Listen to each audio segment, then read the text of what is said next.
হরে কৃষ্ণ, রাধে রাধে বন্ধু সকল। এটা হলো দেখো আমাদের পরিবার, আমার গোপাল সোনাদের পরিবার। সকালবেলা উঠেই আগে সমস্ত ভগবানের ছবি পটচিত্র সব আগে গঙ্গা জল গোলাপ জল দিয়ে মুছে নিতে হয়।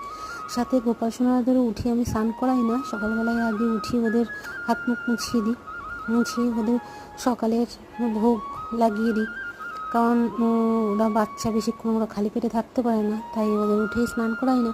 যেদিন পারি ওদের একটু সাজাই সকালবেলা, যেদিন আর সংসারের চাপে আর হয় না সেদিন সাজাতে পারি না, পরে সাজাই। তারপরে ভগবানের সামনে ভোগ নিবেদন করে তারপরে একটু আরতি করতে হয়।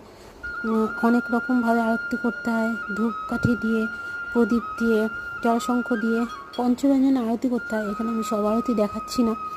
তারপরে ঠাকুরের সামনে একটুখানি ভোগ রেখে 10 মিনিট পর তারপরে সেই ভোগ নামিয়ে নিতে হয়। আমি সকালবেলা প্রতিদিন এইভাবেই ভগবানের সেবা দিয়ে থাকি। রাধে রাধে।